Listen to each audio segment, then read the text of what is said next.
listeners. Welcome to my podcast. I am Edward Musgrave Blakelock, and today we are beginning our journey in the Christian in Pagan society. 1. The Haters of Men. On July 19th, 64 AD, a fire broke out in Rome, not far from the Capena Gate. Gaining rapid hold among the booths and hovels of the crowded trading quarters round the great circus under the Palatine and Celian hills, the conflagration raged for 6 days and 7 nights. Of the 14 regions into which Augustus had divided the city, 3 were wiped out, and only 4 remained untouched. The loss of life was heavy. To the stricken populace, the question of responsibility immediately suggested itself. The historian Tacitus makes it quite clear that a grim suspicion was abroad. Had Nero done the deed? Certain it is that the emperor could not be charged with inertia. He had rushed up from Antium, had opened the public buildings and imperial gardens to the homeless, had requisitioned food and materials, and thrown all his energies into the task of relief. Nevertheless, a rumour circulated. It was alleged that, in the midst of the catastrophe, the incorrigible dilettante had ascended an eminence whence the horrible sight could be seen in all its awful splendour, and, lyre in hand, had sung of the fall of Troy. It was also remarked that the devastation was not without its convenience for one whose megalomaniac building schemes sought space for his vast golden house. The truth will never be known. Nero, lyre changed to fiddle, has come down the centuries in a proverb, but if those heavy features hid the secret of Rome's fire, the secret perished with the criminal 5 years later, and his accomplices held their peace. It is a fact, nonetheless, that Nero was terrified. The many-headed beast, the proletariat of Rome, could be dangerous. Nero met the menace with a parade of religion, the consultation of oracles, public prayer and sacrifice. But popular emotion refused to be appeased. Some impressive demonstrations seemed necessary, and at this point some villain with the emperor's ear conceived a dastardly idea. Tacitus may be left to tell the story. Such were the measures suggested by human councils, after which means were taken to propitiate the gods.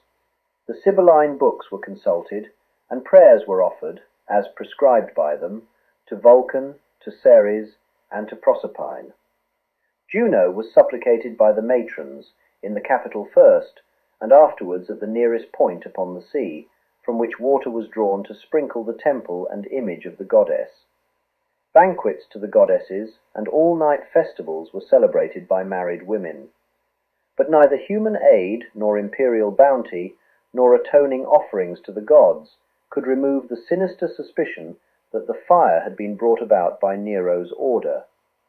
To put an end, therefore, to this rumour, he shifted the charge onto others, and one Tacitus, Annals 15, 38 to 44, inflicted the most cruel tortures upon a body of men detested for their abominations, and popularly known by the name of Christians. This name came from one Christus, who was put to death in the reign of Tiberius by the procurator Pontius Pilate. But though checked for the time, the detestable superstition broke out again, not in Judea only, where the mischief began, but even in Rome, where every horrible and shameful iniquity from every quarter of the world pours in and finds a welcome. First, those who acknowledged themselves of this persuasion were arrested, and upon their testimony a vast number were condemned, not so much on the charge of incendiarism as for their hatred of the human race. Their death was turned into a diversion. They were clothed in the skins of wild beasts and torn to pieces by dogs. They were fastened to crosses or set up to be burned so as to serve the purpose of lamps when daylight failed. Nero gave up his own gardens for this spectacle. He provided also Circensian games, during which he mingled with the populace, or took his stand upon a chariot in the garb of a charioteer. But guilty as these men were, and worthy of direst punishment, the fact that they were being sacrificed for no public good but only to glut the cruelty of one man, aroused a feeling of pity on their behalf. In these words the Christians enter Roman history, tormented, scorned, and misrepresented. It is quite clear that the charge of incendiarism was supported in the popular mind by a reputation fastened upon the Christians by their closer enemies. They hated, it was alleged, the human race. What does this mean? Something more simple than Ramsay's explanation seems required.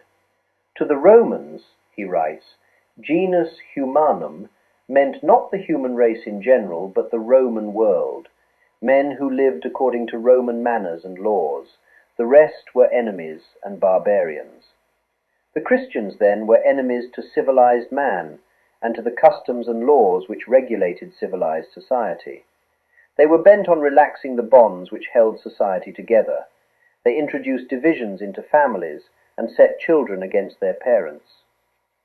It is doubtful whether the Roman multitude was so self-conscious in its sociology. A simpler explanation of the unpopularity of the new sect is provided by the metaphor behind the word exitiabilis in Tacitus's account. The adjective, which means deadly, suggests the metaphor of a disease, and the figure of speech is worth investigation. I am Edward Musgrave Blakelock. Please hear the next episode of The Christian in Pagan Society next week.